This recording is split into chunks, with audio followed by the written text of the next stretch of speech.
ረመዳንን በአንድ ንያ መጾም ይቻላል ተብዬ ነበረ። ትክክል ነው ቢያብራሩልን። ካልሆነስ አንድ ላይ ነይቶ ጾሞ የነበረ ሰው የጾመውን ከሸዋል ወይስ ከረመዳን ነው የሚቆጥረው የሚል ጥያቄ ነው። ነቢያችን ሰለላሁ ዐለይሂ ወሰለም ረመዳንን የጾመ ከዛም ከሸዋል ወር 6 ቀን አስከትሎ የጾመ ዓመት እንደ ጾመ ይቆጠርለታል ብለዋል። ይሄን ትሩፋት ለማግኘት ቀዷ ያለበት ሰው ረመዳን እንዳለቀ ፈጥኖ ቀዷውን ቢያወጣ ከዛ በኋላ ደግሞ የሸዋል ወር ሳይጠናቀቅ በፊት ከሸዋል ወር ውስጥ 6 ቀን ቢጾም በላጭ ነው ዓመት የመጾምን አጅር እንዲያገኝ።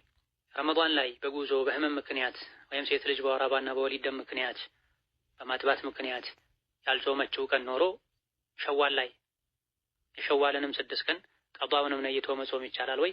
ራጂሑና ትክክለኛው አይቻልም። ሁሉም የተለያዩ ዒባዳዎች ናቸው።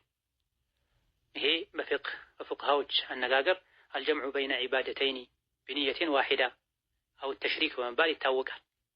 ንያን ማጋራት፣ አንድን ዒባዳ ለሁለት ዓላማ አስቦ ማከናወን ማለት ነው።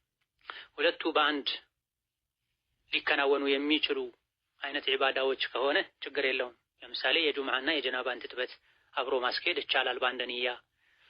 መስጂድ ሲገባ የሚሰገድ ተሕያንና ቀብልያን ወይም ደግሞ ፈርድ ሶላትን አንድ ላይ ነይቶ ይቻላል። ጁምዓ ቀንም መታጠብ ነው የሚፈለገው፣ ጀናባንም ለማውረድ መታጠብ ነው የሚፈለገው። ከሁለቱም ከጁምዓ ትጥበትም ከጀናባ ትጥበትም የሚፈለገው ሰውነት ላይ ውሃ ማፍሰስ ነው። በአንድ ሊከናወን ይችላል፣ በአንድ ላይ ሊከናወን ይችላል።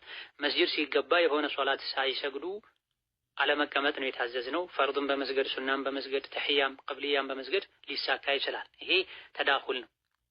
ተሕየተል መስጂዱ መቅሱድ ሊዛቲሂ አይደለም፣ ራሱ ተፈልጎ ሳይሆን መስጂድ ሲገባ ብቻ መስጂድን እንደ ተራ ቤት ላለማድረግ በሶላት መጀመር ነው ዓላማው።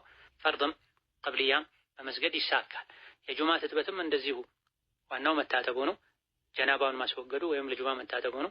ሁለቱም በአንድ ነይቶ ይቻላል። ነገር ግን መቅሱዱ የተለያየ ከሆነ ዓላማው የተለያየ ከሆነ ሁለቱም በአንድ ማድረግ አይቻልም።